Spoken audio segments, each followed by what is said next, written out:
Well, hello there everyone. You've tuned in uxwbill, and today I'm going to make a video about an old computer and some software that I plan to use on it, because I know so many of you in the viewing audience happen to really enjoy that sort of thing, have something to say about it, and I always enjoy hearing what people who watch my videos have to say about the various aspects of them. Sometimes it's informative, sometimes it's funny, sometimes it gives me an idea I didn't previously have. But before we get into that, and I will confess that this may irritate or annoy some of you, and if it does, I will post the time you need to skip to in the video description to avoid all of what I'm about to say. But as I started to say, before we get into this video, there are some things that came to my attention in a memo that crossed my desk from the uxwbill Bureau of Video Production. Yes, indeed, folks, I am a strong believer in the concept of equal opportunity employment, and so it is that I have a chest of drawers that acts as the production company for my videos, which probably explains a lot about their quality now, doesn't it? Some of the things on this memo. Well, let's see. There are a few folks who have commented and sent me messages to say, hey, you haven't produced any videos all year. Okay, that was funny the first few times I've heard it, but now it's kind of turned into a cheap shot. I'm going to be brutally honest with you here, although certainly most of this is intended to be dryly humorous, kind of a tongue-in-cheek sort of a thing as I say it, so please don't take it as being patently irritating or offensive, because it's certainly not meant as such. YouTube is not my job. I do YouTube for fun. And if YouTube video production turns into a job, well, guess what, folks? It won't be fun anymore. To paraphrase Robert Frost and probably corrupt his saying along the way, everything is fun until it's your job. And YouTube is not my job. YouTube is something I do as a sideline. Haven't had any really good ideas for videos cross my mind lately, and of those that I have sitting on the back burner, including some that I've promised for a while, well, they're just not quite ready yet. So please bear with me and be patient. During the course of this video, I'm just going to pull something out of my hat, throw it at the camera, see if it happens to stick. This video will feature discussion of the Linux operating system, a particular distribution that I have in mind to try on the computer that you're looking at right now. Now, there are some people in the past who have taken it upon themselves, with a great deal of self-righteousness brought on by the concept of someone is wrong on the internet, OMG, to take issue with the way that I pronounce the word Linux. Please, please stay out of my comments area, stay out of my inbox, don't harass me about this. If you have a problem with it, here's something you can do. Go listen to the man himself, Mr. Linus Torvalds, pronounce the word Linux. You are going to find that he and I say it very similarly, at least to my ears. But your ears could be different, and I, of course, am not Finnish. I am from the American Midwest, born, raised, and lived here all of my life so far, and so I tend to speak with an accent appropriate to the American Midwest, specifically the state of Illinois. If it really bothers you, well, by all means, feel free to download the video, record yourself saying Linux, and dub it in wherever I do, and I'm sure that will solve the problem, okay? Moving on. Linux, of course, is something of a colloquialism, a form of verbal shorthand. And I know that the userland belongs to the GNU or GNU project. Likewise, the kernel is Linux. I understand this difference. I've been running the software long enough, and I am certainly capable of reading and comprehending. But like other people, I sometimes engage in a bit of verbal shorthand, sacrificing absolute technical accuracy for convenience in pronunciation. I know the difference, you know the difference. Again, if it really bugs you, download the video, edit it, dub yourself in, saying GNU Linux wherever I happen to simply use the shorthand. Thank you. Likewise, my commentary on Linux is sometimes rather acidic in nature. I am something of a perfectionist, although not in every aspect of my life, and I expect that anyone who's going to invest the effort to do something, no matter what that might be, well, they'll do the best job that they're capable of, and they'll try to make it work. In that regard, I think that Linux has technical excellence on its side. It's certainly better than a lot of closed source operating systems out there that frankly aren't very good. You remember those Linksys routers that ran VxWorks? Boy, those were crappy, weren't they? And today, in fact, I just so happen to be working on a Scientific Atlanta Cisco branded cable modem wireless router thing that apparently had suffered some sort of a collapse upon itself, possibly because it ran out of memory. And although it would allow new wireless devices to connect to the network, it wouldn't actually allow anything previously associated to communicate with those newly arrived devices. That was a fun one, let me just tell you. But getting back to the point here, while I think that Linux is great in embedded devices and on servers and network appliances and things of those sorts, I'm not sold on it for desktop computing. And folks, I'm not new to this. I've been running the operating system for 20 years. It's certainly gotten better, but it needs to get a lot better still. The benchmark that I use here is, could I put my mother, who is absolutely technically illiterate when it comes to a computer, in front of a Linux machine and have her get along with it? Maybe some people out there can, but I'm not one of them. And I just want you to know that I've been administrating systems and acting as a professional computer consultant for more than 20 years now. I wouldn't have the audacity to claim that I know absolutely everything about computers, but I have certainly been there, seen a lot, and I know how to troubleshoot almost any situation that I get into. Therefore, when I make a criticism about something, be it a piece of software or hardware, I try to make sure I'm on pretty solid ground.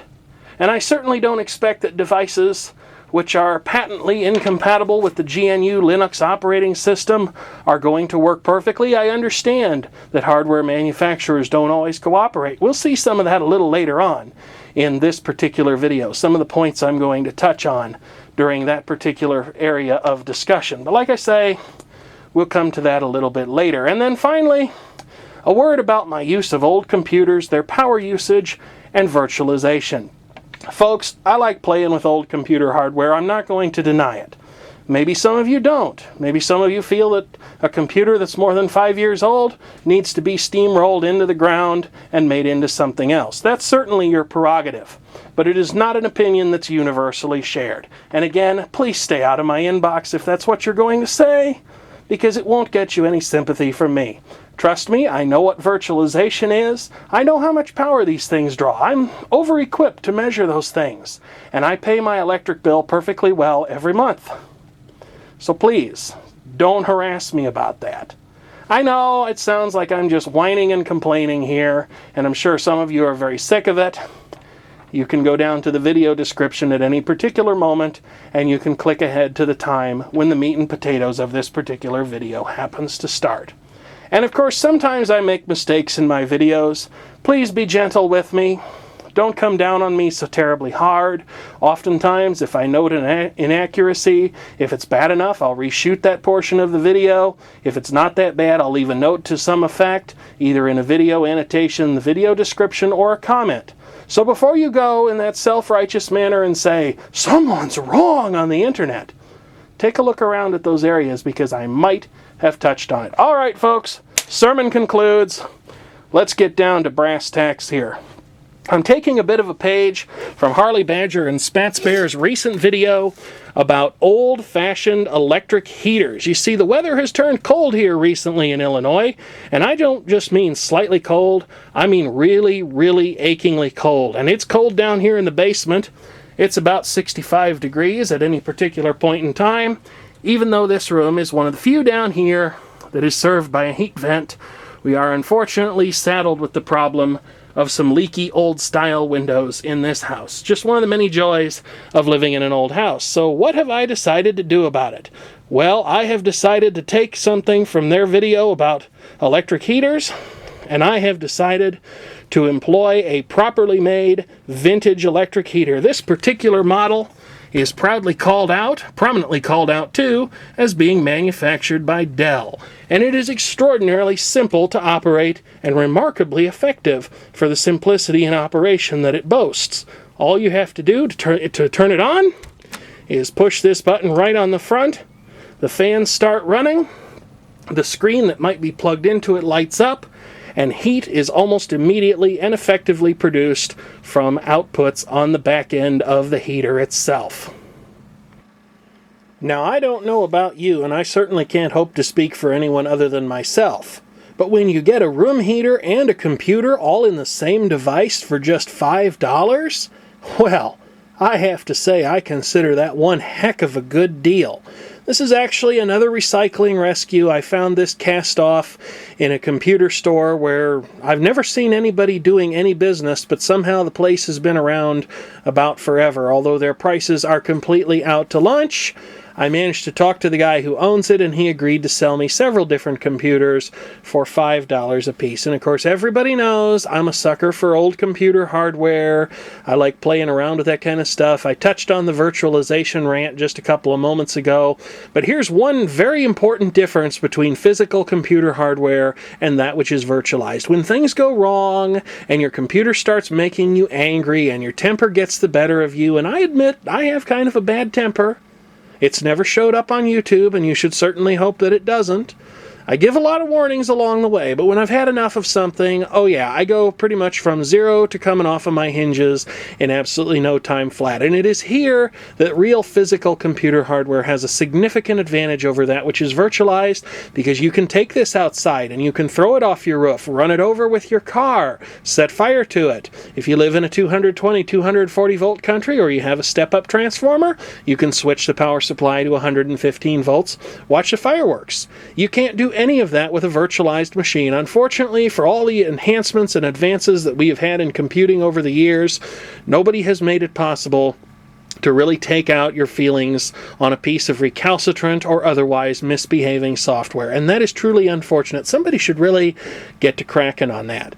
Now, I did not take every machine that this particular store had collected for recycling. Everything I picked up was a Dell. I know, again, I'm a sucker for Dell computers because at one time their computers, no matter what you bought, were very, very well made. They, like everyone else, after they got through the BTX era, have unfortunately majorly cheaped out, even on their business-grade Optiplex stuff.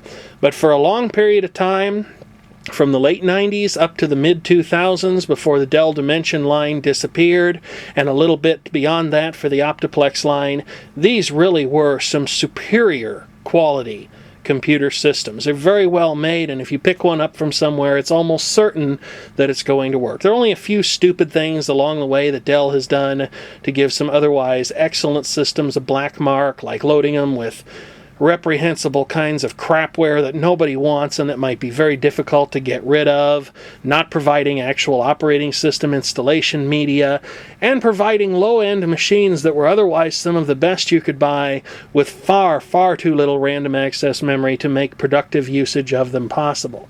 Well, this particular machine stood out to me because right away on the back panel, I saw that it had a Sound Blaster Live Audigy 2, I believe it's a ZS, series card, which Dell offered as a build-to-order option, so it even works with the front panel audio on these particular machines, and the FireWire port that goes with that particular card resting in the PCI slots. Upon cracking it open, although I did not get a hard drive with this particular machine, I discovered that it also had the upgraded heat pipe style heatsink in place, which indicated that it had one of the more effective at furnace duty Pentium 4 microprocessors. So let's go ahead and take a look at the setup screen here. I've got the machine up and running. I'll get the keyboard down here and we can take a little tour of it, all of us together. This is an Intel Pentium 4 Northwood. I was kind of surprised to see that. But the Northwood is, unless of course you need certain things like SSE3 support, actually what I would consider the superior performer and certainly capable of a lot less harsh heat output than the later Prescott chip. This system was produced around the same time that mine would have been manufactured. It's just a couple months older than that, and I would imagine that it was one of the last systems ever made because the BIOS release is only 2 revisions out of date, and it's got a very late model Pentium 4 processor in it. When I got this system and put it in service, it sat on the bottom of the stairs for several months waiting for its turn to be paid attention to. And then one day, of course, like I said, it turned cold down here and I was like, you know, I think I need to get a wall of these things going, get some room heating going on. And so I brought it down here. By that point, it had developed a dead CMOS battery. Who knows? Maybe that's why the previous owner got rid of it. Maybe it was Windows XP's loss of official support from Microsoft. I really don't know. But now that we've talked about the microprocessor, here's the hard drive configuration and the floppy drive configuration. This machine has one. Although Dell's publicity photos and things like that, their camera-ready artwork frequently shows the Dimension 8300 without a floppy drive installed, I've never actually seen one delivered like that. I have seen a few Dimension 8400s made that way, though, but never an 8300. And my own 8300 that I bought brand new in June or July of 2004 and didn't receive until October because Dell was back-ordered, well, I ordered it with a floppy drive as well. But as previously noted, I did not get the original hard drive with this machine, and while I have some larger capacity serial ATA drives kicking around, I just didn't know that I wanted to clear the contents of any of them, so I grabbed a whack of 40 gigabyte Western Digital serial ATA drives, probably the lowest capacity serial ATA drives anyone has ever manufactured. 3 of the 4 that I got worked, so I stuck one of the working ones in this machine, and that'll be perfect for a machine that's only going to be used as an operating system test bed. There are 2 optical drives in this machine. One of them is a DVD-ROM, the other is a DVD and CD burner, so very capable there, although both of the drives definitely have a bit of a tendency to get hung up when they try to open. The writer is much worse than the reader.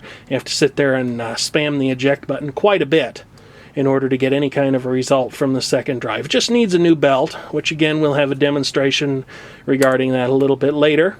The system was ordered with 1 gigabyte of memory, and that's a little light in this day and age, but it'll certainly do, I think, to get started with an operating system, and if we need more, well, DDR1 memory is just about dirt cheap these days. You can buy a full 4 gigabytes, which is all this machine could support, being the largest module it supports is 1 gigabyte in size, and the fact that it's confined to 32-bit addressing only, to say nothing of physical address extension, but we're not going to get into that because things get really hairy really fast with that sort of stuff. But you can buy 4 gigabytes worth of memory to fit in this machine inside at $20 shipped. It's used memory, but who cares?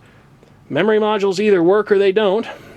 This, of course, being a Northwood Pentium 4, supports hyperthreading, has a front side bus speed of 800 megahertz, and there you can see some more technical information about the processor, including its ID, its clock speed, and the level 2 cache size. And in case you're wondering, level 2 cache size is primarily how you can quickly and easily tell the Pentium 4, Northwood, and Prescott chips apart.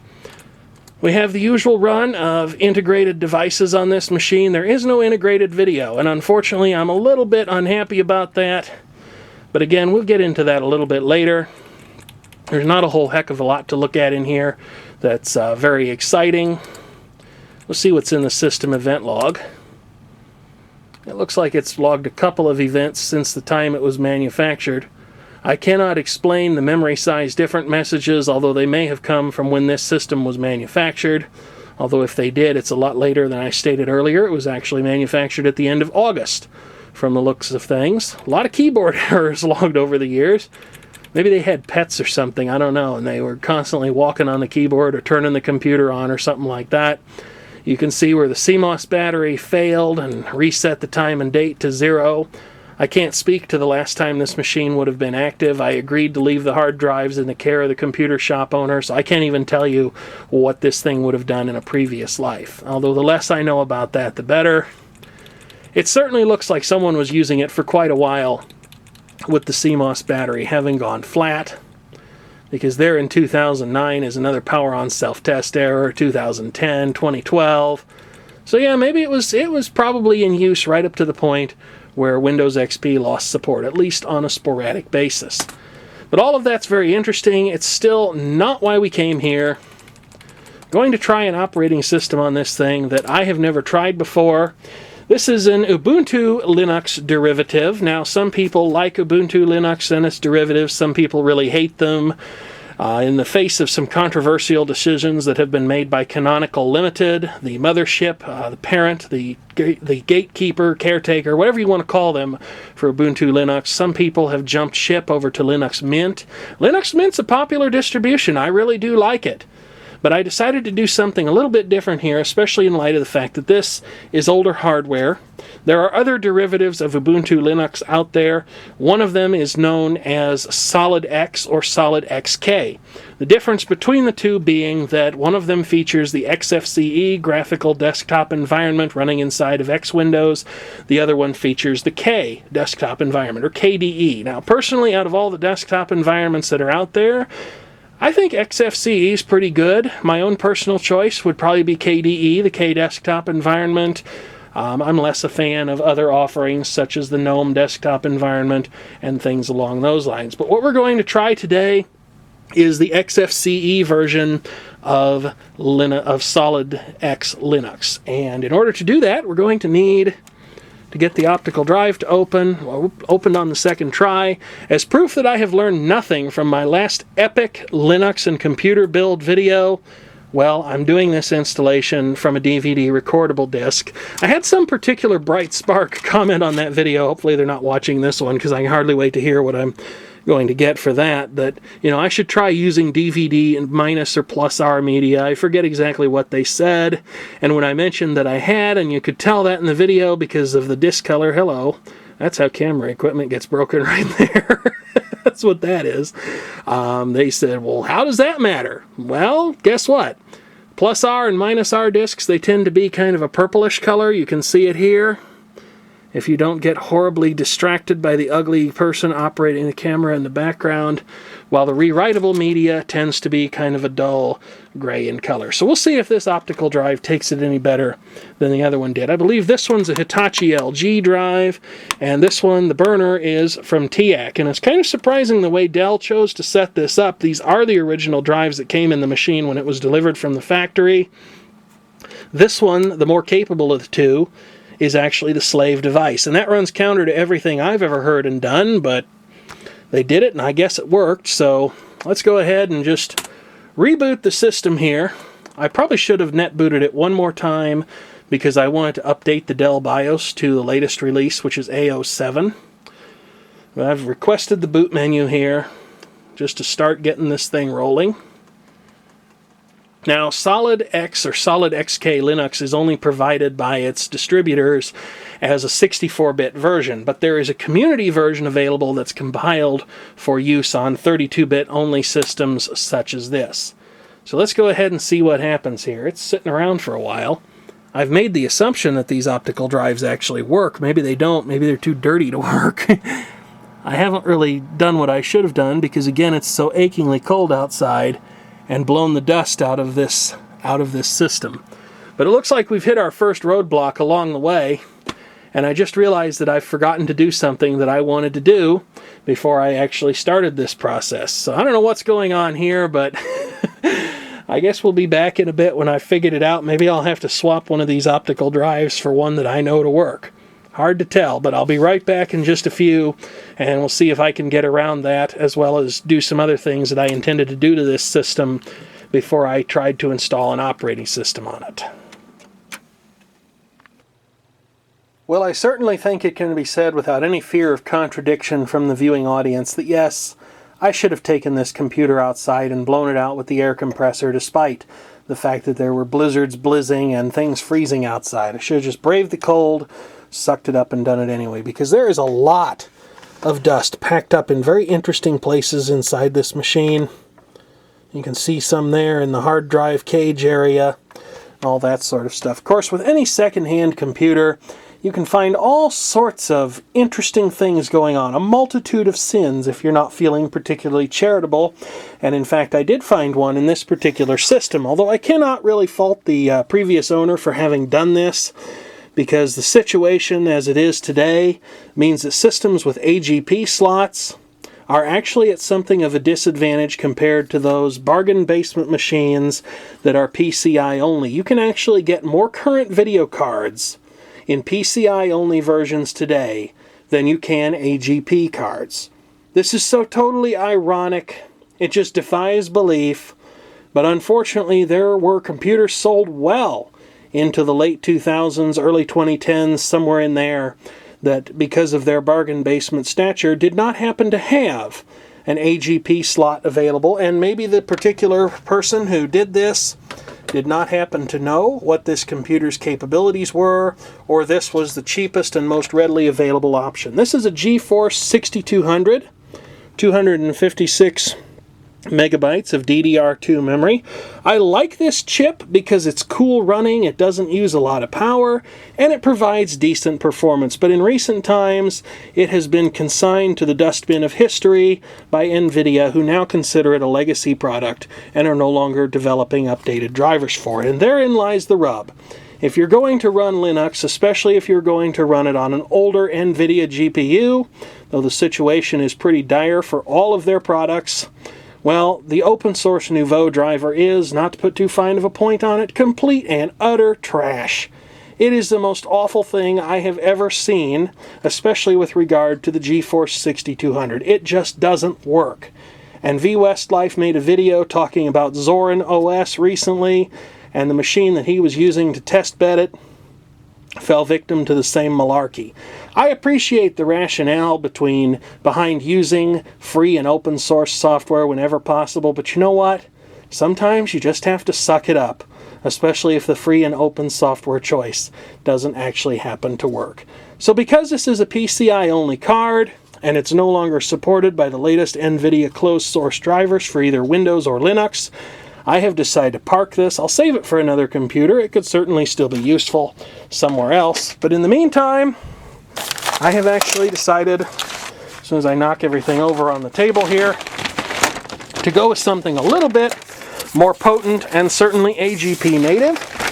This is still a particularly low-end graphics processor, even when it was new. But better AGP cards with contemporary driver support are getting harder and more expensive to find, and there's absolutely no sense to be had by putting a $30 or $40 or more graphics processor in a computer for which you've only invested $5. I managed to track this down on eBay.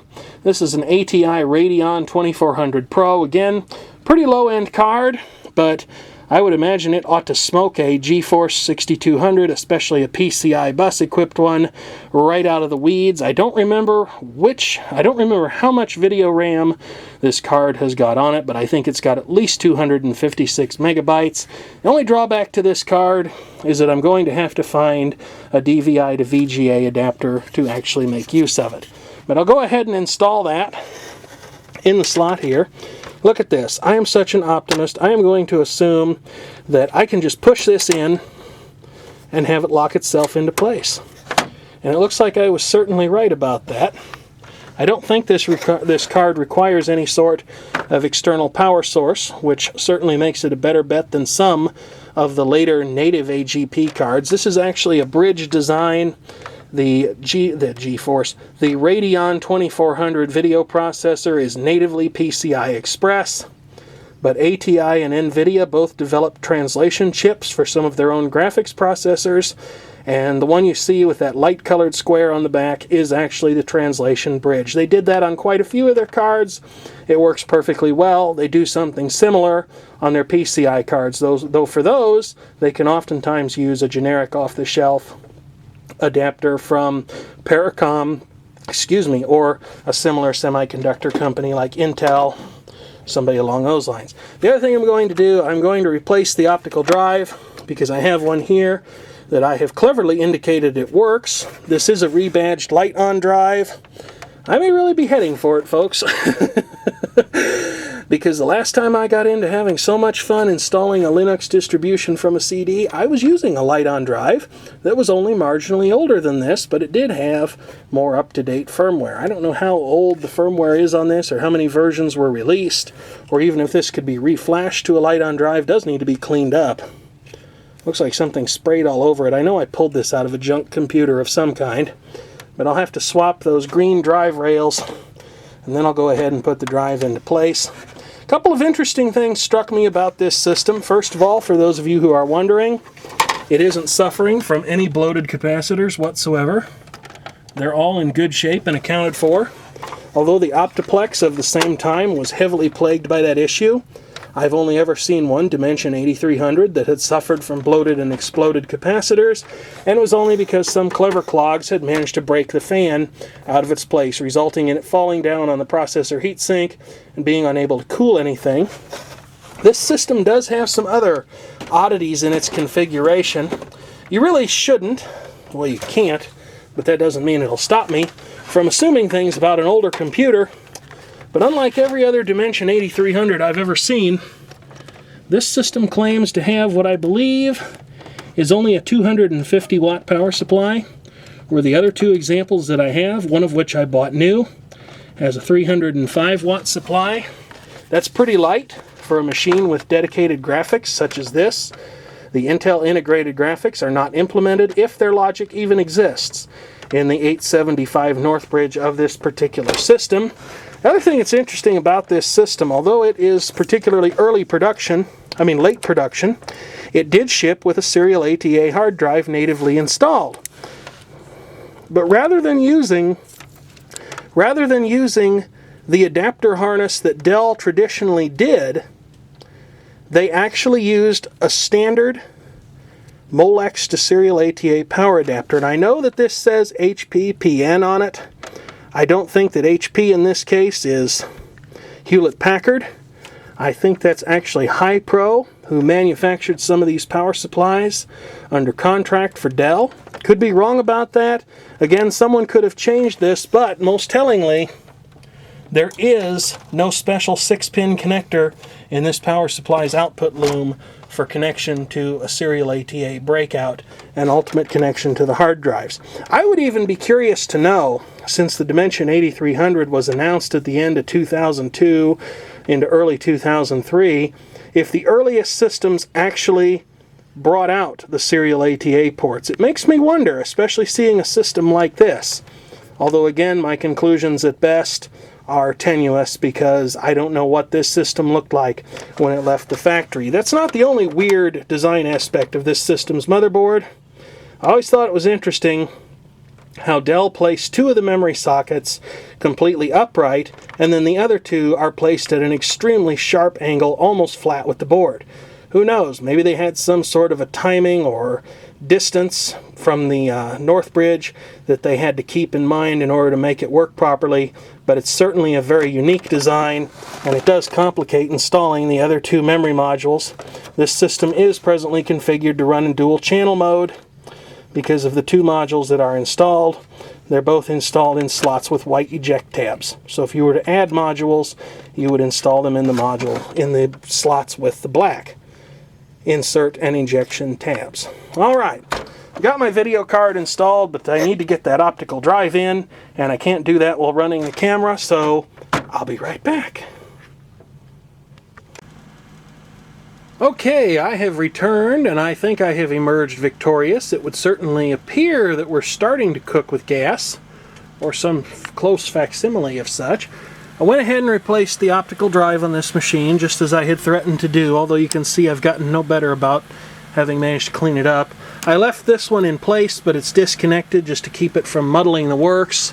I never did test these two drives because, well, you know, network booting spoils a guy, and I promise I will make that video sometime, hopefully sooner rather than later, but I've got to do a significant amount of preparation before I can actually reach that point. I certainly hope that SolydX Linux will manage to boot and run successfully in a gigabyte of RAM. I know that's getting pretty chancy, especially with even some of the lightweight distributions, which I would think this one certainly fits into the category. The ATI video card went into place, seems to work just fine, but every now and again its fan is making a noise that sounds like it's grinding on something. Not really sure what that would be. I'm guessing that maybe it's a noisy bearing manifesting itself in a very interesting way. But we are definitely making headway here, just as soon as the installer decides to come up. Right now we're sitting at a login screen, but I think that's simply a mirage that happens to have shown up while the installer is actually getting ready to run. Now I'm sure you don't really want to see me go through the entire installation of a Linux distribution. You've probably seen that plenty of times yourself, So I think I'll go ahead and cut that out, but I'll probably attract some flack from someone in the audience for having done so. Oh well, there's always the future. I did go ahead and take the liberty of pulling the analog telephone modem out of the machine. I really don't need this, and even though I think the Linuxant project that develops drivers for these Connexant modems is still active, well, I just don't need this. So why does it even need to be in the system, taking up resources and occupying a PCI slot? And the answer is it does not. So there's a message about the VirtualBox client that just disappeared before I could even zoom in on it. You gotta move fast, I guess, even with an elderly computer such as this. I do like these systems, but this clamshell case from Dell is a pain in so many ways. Manhandling one of these things on a workbench is just an absolute pain. These were great computers, but the case ergonomics, the practicality of being able to work on it is just incredibly awful. You need a lot of room to really open one of these things up, and right now, I've got an awful lot of projects going on this particular desk right now. A lot of stuff going on, so it's really not very productive to try and open up this computer. And the other thing about these cases that's a real drag is the positioning of the front panel USB and headphone connectors. The headphone connector really isn't so bad, but whoever thought those USB ports ought to go there, well, they must have been on one heck of a drug. More dust. This system's definitely going to get a visit to the air compressor sooner rather than later. And the power and hard drive activity LEDs are ridiculously dim on these systems. They're almost non-existent on my own 8300 and the other machine that I have. I don't know why they couldn't have put something a little brighter in there. Might be the opportunity for some hot rodding, you know, stick a blue LED in there or a white one like everything these days seems to have. So what's going on over here? Well, it looks like we're still trying to reach a desktop environment that's workable, but it's getting ever closer, and it's recognized the floppy drive, which is a good sign. Claims it's got network connectivity. The real-time clock isn't set properly. And of course I've got to use the right mouse. Couldn't find a PS2 mouse, so even though I got a PS2 mush board over here, I have a USB mouse from a much newer Lenovo computer. But that seems to be working quite well. So at least initially speaking, we're off to a very positive start. I did want to install Windows 7 on this on a trial basis, but a couple of things, including the system's lack of RAM, just put me off of the whole idea. It's not going to run that on a regular basis. This will be one of the systems that I have set up as something of a Linux workstation, albeit one for basic tasks like writing documents, spreadsheets, browsing the web, stuff like that. Just to see how well this particular distribution does at those particular tasks. I don't think the boot up time was unreasonable, especially considering that it started from a CD. I'd guess it took, what, maybe 5 minutes to really get its mind right and get everything wrapped around it. I think I started recording this particular segment of video not long after the CD had started booting, and we've just crossed over the 5-minute mark by 8 seconds. So we'll let the installer start up, and I'll go through this, and then we'll see how the system actually boots and happens to work. I'll configure the display driver as appropriate, and we'll try some of the things out and see how the hardware in this system is working. I expect everything to work pretty well. The only potential area I see for complications is the Sound Blaster Audigy 2. It's my understanding that those are really rather hit or miss. It's asking me for time zone information. I am in America, Chicago, of course. That's plenty close enough. Of course, it's 2 o'clock in the morning or thereabouts. It's actually quite a bit later than that. Regular US English keyboard layout. And then, of course, information about my sign-on. So I'll have to type that in, and then I'll be right back.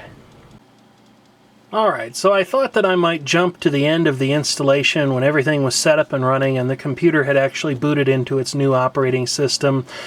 But I do find something a little bit negative to say here about the installer. Most of the time when you set up a contemporary Linux distribution that caters to an express installation, getting things up and running quickly in favor of, compiling everything yourself from source and letting you specify every last aspect of configuration, the installer guides you through the partitioning process. It doesn't appear that SolydX actually does that. I had to define the partitions myself, not a big deal, but something that if it popped up for a less experienced user might be something of a problem.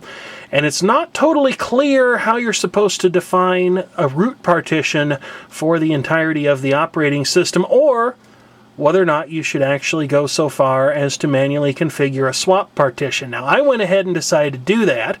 The secret here is to right-click on the partition that you want to be the home for the operating system, what they call the root partition, and you assign it to the / or root directory. And then the installation can continue. There's no option for configuring swap memory here, so we'll just go forward as best we can. These are some details about the system, my time zone, type of keyboard I have, host name of the machine, all that good stuff. And it looks like maybe it's figured out that I want to use that second partition as a swap device. I'm not 100% sure.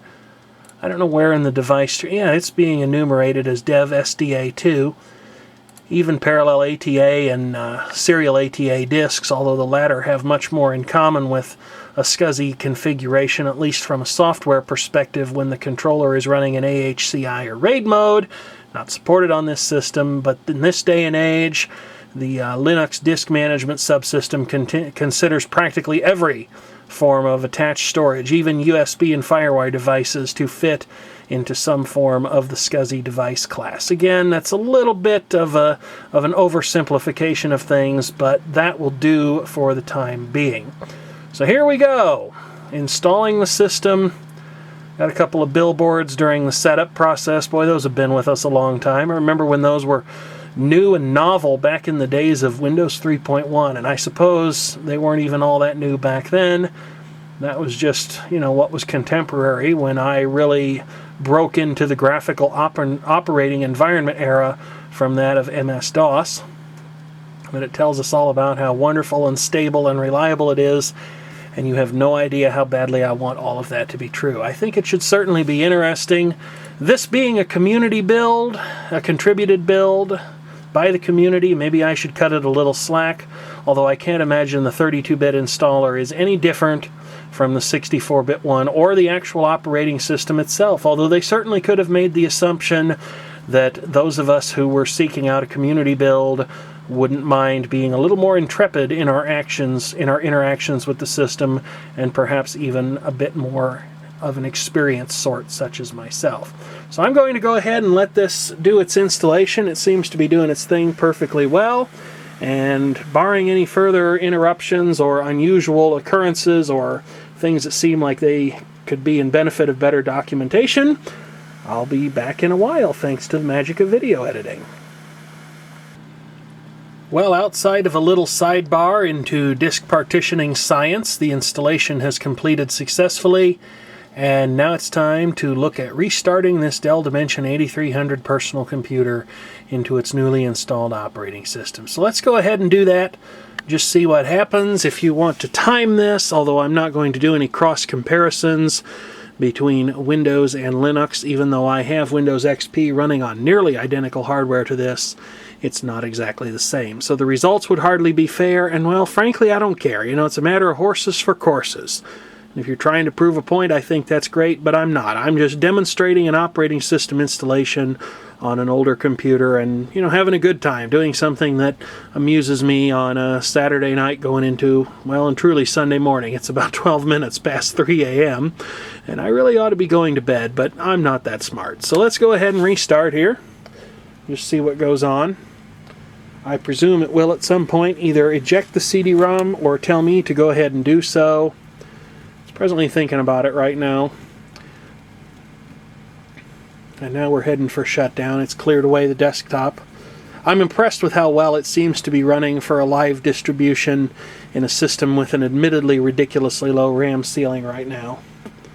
That's definitely going far, far better than I expected. So we'll see what happens here just as soon as this thing decides restart itself. It's gone back to character mode, so we're getting closer. I feel like I ought to be sportscasting this or something. Those are the kind of bad ideas that I come to have late at night. Okay, we just rebooted. It did not offer to eject the CD-ROM or tell me to do it manually, so I'm going to request the boot menu, and that'll delay the system so I can remove the optical disc, because right now it has the most priority of any of the boot devices in the system. And then we'll go ahead and try this. So if any of you are looking at running a stopwatch, well, right now is the time to start. Here we go.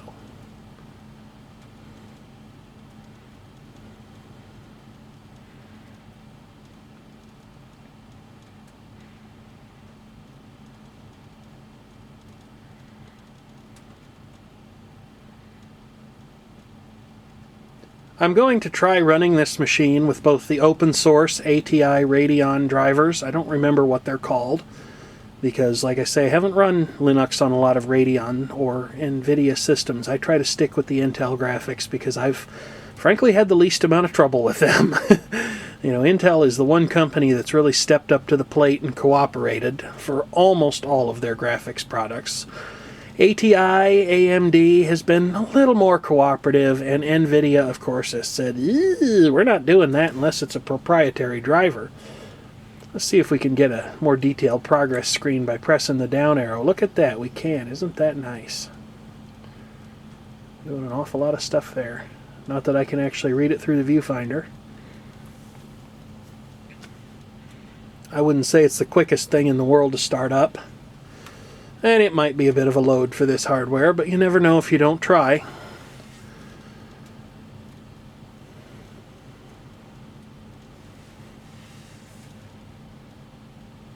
But I'd say, yeah, it's been at least a minute in the process of starting up. Alright, there's the password prompt.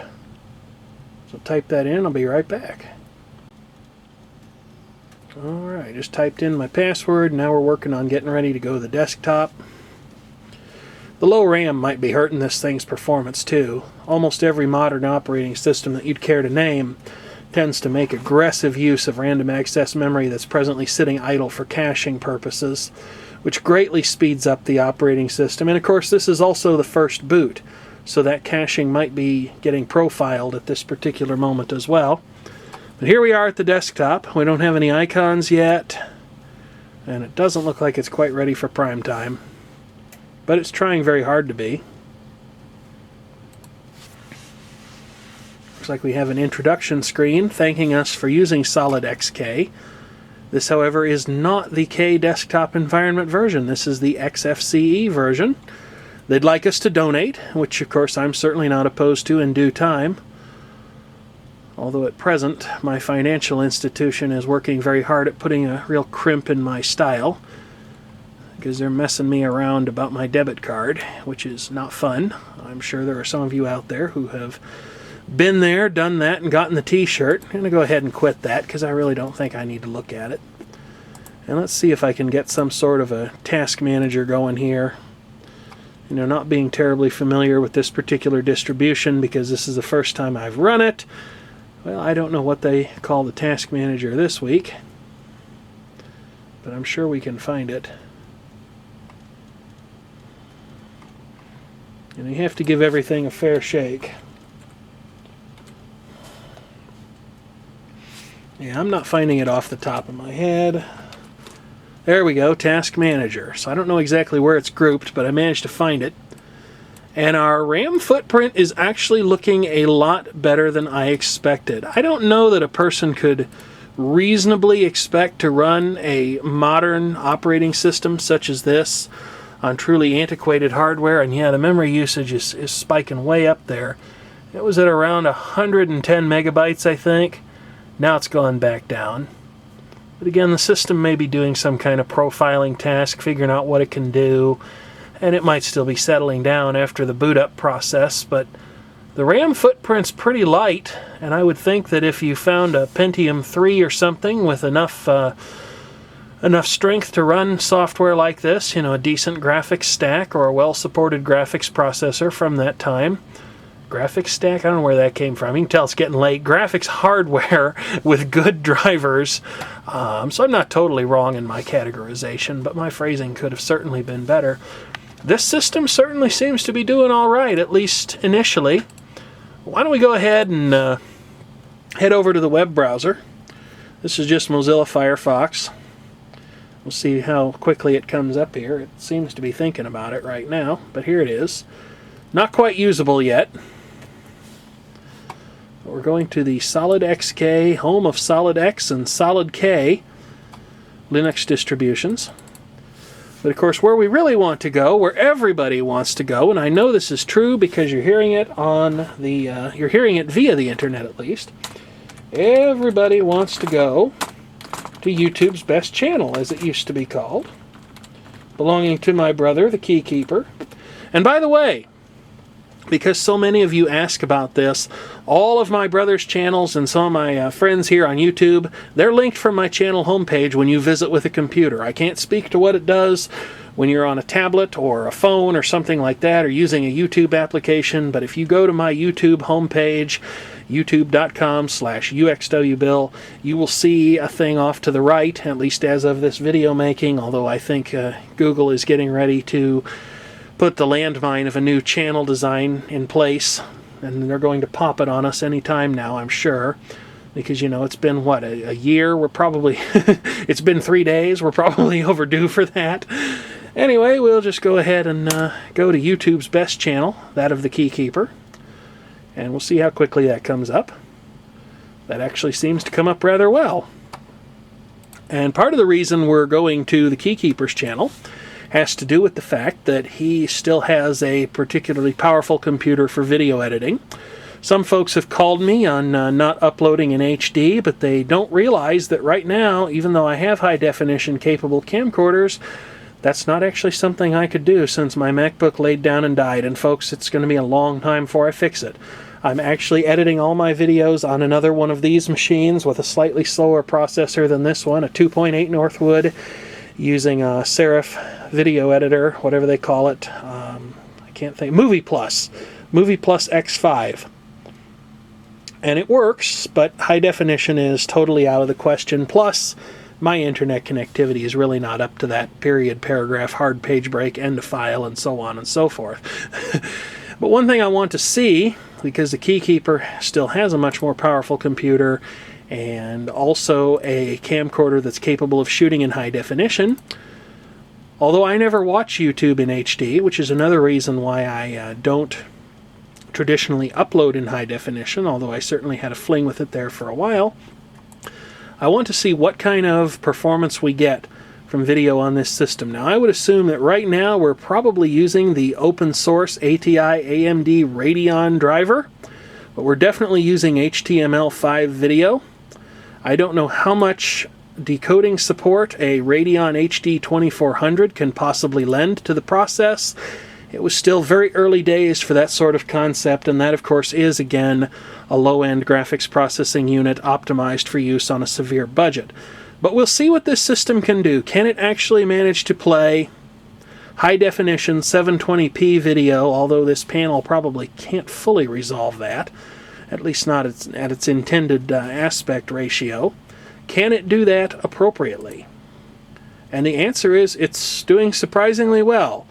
The frame rate's a little bit stilted, and it gets a little jumpy when I move the mouse, but it's usable if I leave it alone, which is pretty good for a single-core Pentium 4 system such as this. You know, that's one thing that's really putting older computers, especially Pentium 4 systems, at a real disadvantage.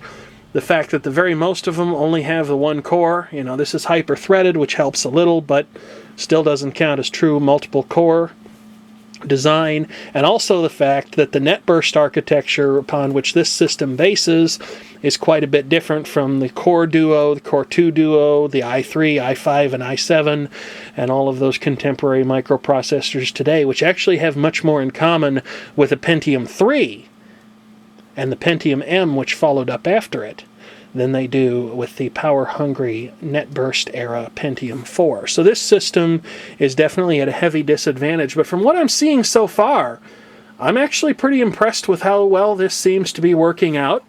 We could do a little multitasking here. Open up LibreOffice, which I have really come to like a lot better than Microsoft Office, especially since they haven't forgotten the concept of a conventional user interface with actual toolbars and menus and things, instead of those infuriating ribbons. I haven't really been all that fond of the latest release of LibreOffice, because I think that the toolbar artwork is a little too cutesy for my liking, a little too colorful. I think it looked better, in the older releases, but so far this looks eminently usable for just basic tasks. This is one of those things where, at least so far, trying to be optimistic here, where a Linux operating system could really justifiably and fairly be said to give a computer, particularly a system that's about 12 years old like this one, a new lease on life with a supported operating system and so on. To really get a feel for what the video hardware is capable of, though, I need to find some speakers. And multimedia speakers are not something I have a surplus of, but I think there's a set over in the computer mess and the furnace room. So we'll go check that out and I'll be right back. It took me a little bit to pull it off, but I managed to find some speakers, ironically enough, sitting right next to one of my servers in the furnace room. Then I had to spend some time rummaging around for a power supply, because when you get your speakers at the Goodwill and you get a good price on them, well, you don't get everything with them. So let's go ahead and see. I don't know what I should set the volume to. I'll probably scare myself silly and drop the camcorder on the floor or something equally stupid. But we'll just see how well this thing manages to actually play this video where the Keykeeper and I were starting some lawn tractors. Threw them a little bit on the quick side when you use them for gasoline. Okay, I would say the audio is a little bit out of sync with the video. And for some reason, the volume indication says that we're turned just about all the way down. So we'll turn that up, well, more than a little bit. And since high definition video seems to be a bit of a toss-up, although it has to be said we are doing this with HTML5, and I think it's fair to say that the HTML5 decoding routines in any of the contemporary web browsers are not as well tuned as those of Flash Player, as much as it pains me to say that. This system is giving a very good account of itself. So let's go back to 480p, which is usually where I watch YouTube anyway, that or 360p, and we'll see what we get now. No, it's not too bad, at least around the wind. Well, we still have a little bit of trouble. I guess the audio mixer, although it's functional, is a little bit confused about what it's doing, because it says no valid device or element. I don't know if we can get a volume mixer as a proper application. There we go, audio mixer. See if I can find anything in there. HDA, ATI, HDMI. No, we're not using that. See, this is one of the things that I rail against so about various Linux distributions, and this is inevitably the kind of thing that happens somewhere along the line. If you were on any other operating system, Windows, Mac OS, OS2, this is the kind of thing you wouldn't have to sit here and puzzle through. You have to say, all right, which one of these is it, There's so many different audio frameworks and things like that, and it's not just the one thing. I'm not expressing this as well as I'd like to, but what I'm getting at here is that this question and all the choices that are associated with it are really unnecessary, and there are duplicated choices in here as well that don't make anything any easier. So we'll go ahead and try SB Audigy 2 ZS with the ALSA mixer, and we'll see what we've got here. Although again, this really isn't too friendly of a configuration interface. And again, I can't really see any way of changing these levels.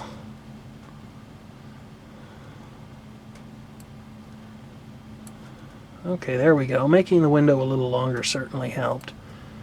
But let's see if we turn this up a little, if playback over here on the YouTube site does what it's supposed to do. I think I'll turn the speakers down a little just in case it does. We'll be right back after these messages. Nope, that's not helping. Okay, so there we go. Guys, for those of you that can't really see, I apologize for the low light. Is I put the siphon pump in the gas tank on the lawnmower, and I'm just going to siphon out what gas I can. Then I'm going to start the lawnmower and let it run dry, so it gets all that out of the carburetor, and next spring of 2016, it ought to be able to just fire up and go to work again.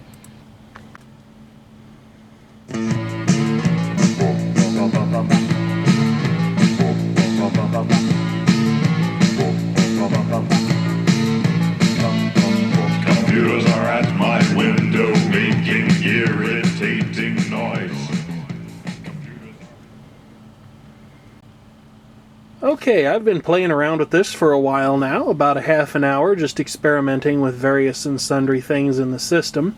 Now, I haven't tried to do anything along the lines of setting up a printer because, frankly, although I have a network printer available to me, and it's a very nice network printer, it's a Xerox Phaser 4400, probably the best laser printer I've ever owned from any manufacturer in the history of ever. Well, it's still my carefully considered opinion that printers are absolutely evil, and most of my systems don't even have a print driver installed because, frankly, I don't need one. And I don't really want to spoil my good mood by messing around with the common Unix printing system, so we're just not going to do that. I'm going to try to end this video on a high note. Take a look at some things that are going on here. I've actually gone ahead and opened up several different browser tabs, different websites of varying degrees of load placed on the system, and so far the system's giving a pretty good accounting of itself.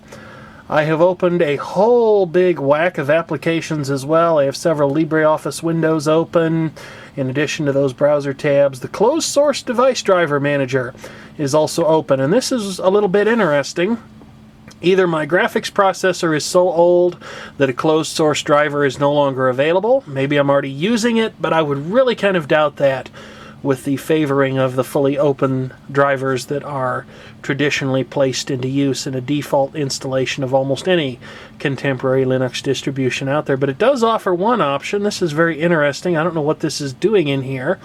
I don't know why this would be considered a closed source driver, but there's a driver being offered for a PAE, physical address extension capable system, and I don't think that's really of any use to me because I'm not doing anything here that would call for use of the physical address extension.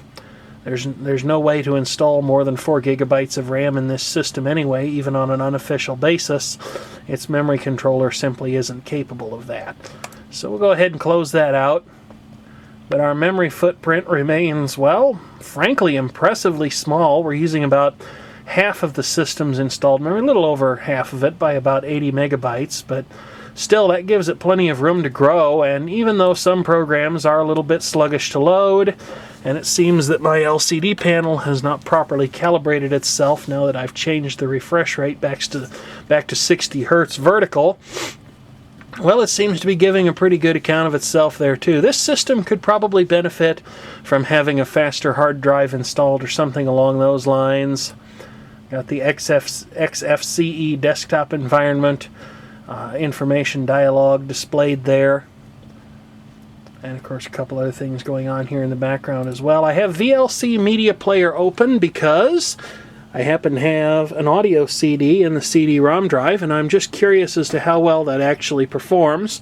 So we'll have to be watchful of the copyright police, but as soon as the drive spins up, got some music playing off the CD there. Upon your face,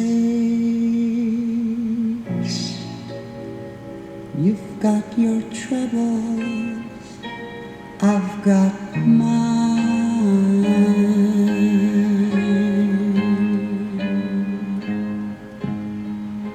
You need some simple. Okay, we'll have to turn that off because I don't have any great desire to get caned by the copyright police. Although that is probably an obscure enough track that I might be able to get away with it. I don't know. I just don't really feel like that much of a scofflaw today. So I don't think we're going to try that. But the other thing I'm greatly curious about, let's see if the software eject command actually works here. Hey, what do you know? Just getting better all the time. Go ahead and put that back in the case, in case you're wondering about what this is, where you might find a copy. I don't think it's available on iTunes or Amazon MP3 or anything along those lines. I'm also greatly curious as to whether or not this thing actually has the software necessary to decode and play back a DVD video disc. It may not, because that's one of those things that's kind of, encumbered in a morass of patents, especially here in the United States, where we have the concept of a software patent, and anybody who's manufacturing a DVD player or a decoder of any sort is supposed to license those things from the various and sundry patent holders, some of which are certainly, shall we say, much more legitimate than others. I don't know if over here on the computer mess shelf, if I've actually got a DVD that I could try playing or not. I know there was a box set of Murder, She Wrote DVDs around here someplace, but I can't find them now. Oh, I have a better idea. There's a set of Matlock DVDs over here. I'll be right back just as soon as I found them. This is As It Happens video making, folks. Well, I had to do just the tiniest little bit of software package configuration, adding the libdvd CSS2 library that is also authored by the folks at Videolan, who produce the VLC Media Player. And as you can see, it appears that VLC Media Player has taken off and run with the concept of loading up and playing a DVD here. We do have a little bit of graphical corruption going on. The highlight bar doesn't quite work the way that it's supposed to. But that could be the result of an authoring error in the DVD, although it certainly works on other versions of VLC Media Player and, of course, hardware DVD players as well. So let's just go ahead and see what happens here. Again, we'll have to be kind of watchful of the copyright police.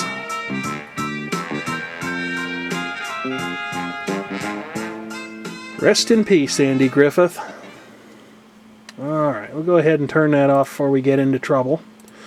But so far, at least, I'm really pretty impressed with how well this has come together. It seems to be easy to use, straightforward. For a community distributed build, I guess the only question that really remains at this time is the matter of support. And of course, since I'm a glutton for punishment, I probably will add a printer at a later time. But it looks like I'm going to add this to my stable of Linux workstation machines. Got a couple of distributions running along those lines. In case you're wondering about the wallpaper, I'm sure some of you are going to ask about this. It's the inside of a rolled up piece of carpet. One of my brothers took it. And no, I'm not making it available for download. Alright, a little bit slow to come back there, but it's probably being paged back in from memory. Close out the spreadsheet, things like that. I really can't think of too much else to do with this system. I went ahead and customized Firefox so that it actually looks like Firefox and not ChromeFox or FireFail or whatever they're calling it this week. But we'll go ahead and close out all of this stuff, shut down the browser, and I think that's pretty much all I've got to say about this particular system for the time being. I'm really pleased with how it came together. If you've stuck with me throughout all of this rambling and my little rant at the opening of the video, well, I certainly thank you for watching. And as always, of course, I encourage you to leave a comment if you have one, even if it's critical, so long as it's constructive. I certainly welcome input from anyone who watches my videos and has something to say about them. Likewise, if you have some kind of a question that you would like to have answered, and you can't seem to find an answer that suits your needs, well, by all means, certainly do not hesitate to get in touch with me via YouTube private message. And that's all for now, folks. Okay, I told a little bit of a lie. That's not actually the end of the video.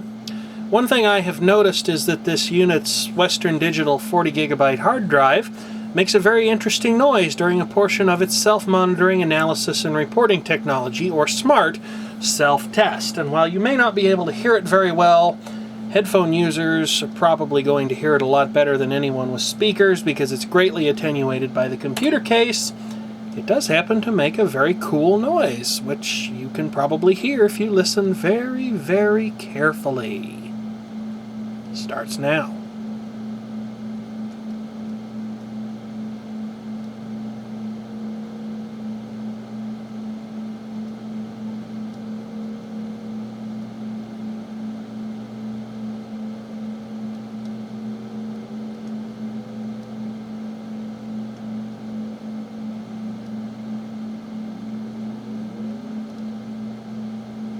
And there it went. And of course there's the small matter of updating this system's BIOS to the latest release, which is A07. So here we go. The automatic reboot doesn't work though. I have to do that part manually, but that's not too terribly hard.